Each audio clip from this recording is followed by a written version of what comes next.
you, but it was like comedy instead. He just likes to see me sweat. This is entitled Thanksgiving 1999. Subtle shifts of earth dislodge habit from its moorings.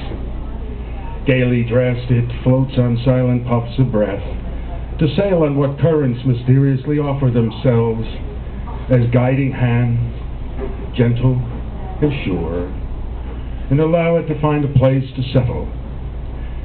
There, in heaps of colored hue, thoughts and dreams conjure up in restful sleep images whose speechless figures paint instead revelations of wonder, turning back to us in ways our words can hardly tell, but feel, by sensations cuddling up into each other's arms in the safety of dimly lit recesses of the body. The body, consumed by its labor, lies as stark as this season, that in harvesting every vestige of its former self appears bereft of charm. Yet, undressed, it tricks the weeping landscape that grieves the loss of greenness, as if it only had the comfort of that habit. The land and the body forget what happens in birth and death, how appreciation teaches tears to realize more than sorrow, and in that moment find in loss the fruits of life set upon a table worthy for a feast that gives thanks for everything.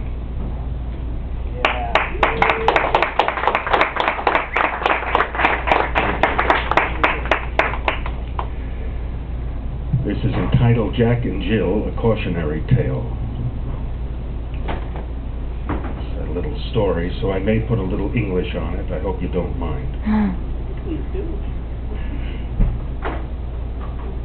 Jack, the dashing, charming, quick, handsome joy boy with subtle wit, jumps with dream wing towards the sky, punching cloud bellies, excited to defy sacred limits set to temper pride that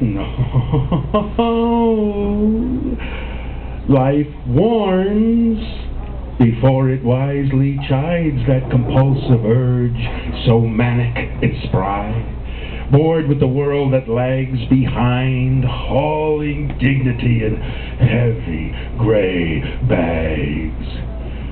The legacy arising from those new blood-stained flags whose emergence cut the chains of kings and popes, freeing a man to create his own hopes.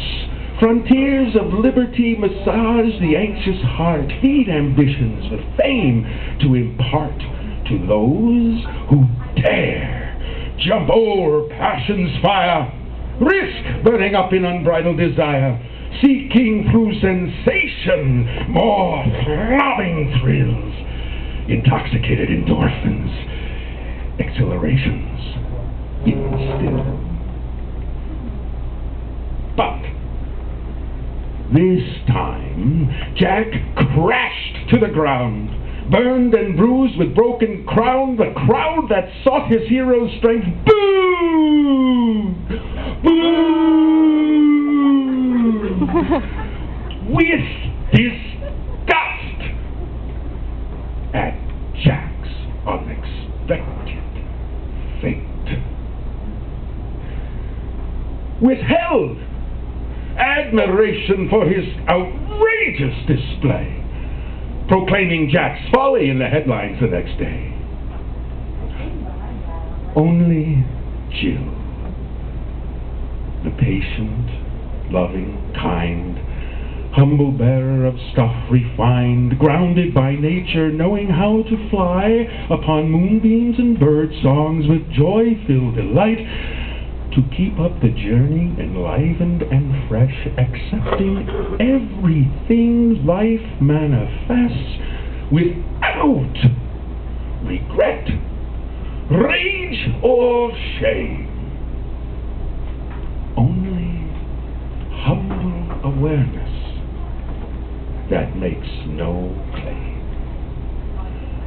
Jill did not tumble down the mountainside as the tale of her girlhood once described.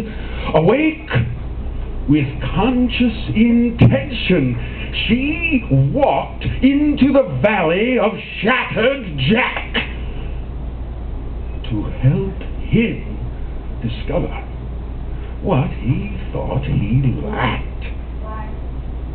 There, through the hours of lingering night, she fed him star flowers to revive a primal birthright, whereupon he slowly rose.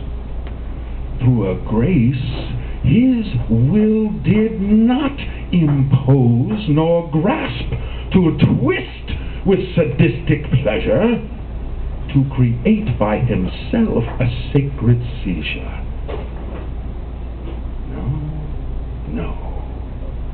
No longer afraid, he simply stepped aside, made room for life within to freely abide and break the spell of his narrow view, take him up with grounded attitude to experience within a human measure. Yes.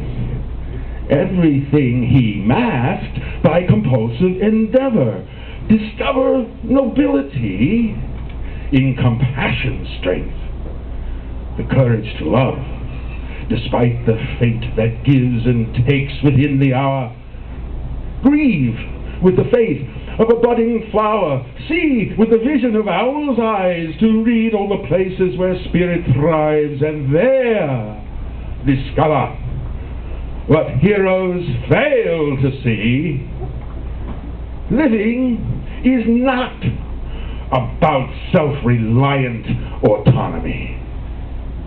Rather, by realizing one already belongs, accepted, welcome, already formed, carried by life's enduring care, to nurture, not abandon what she intends to bear, to live without violent grandiosity, but by the light of humble vulnerability, participate in the grandeur of life's unfolding mystery.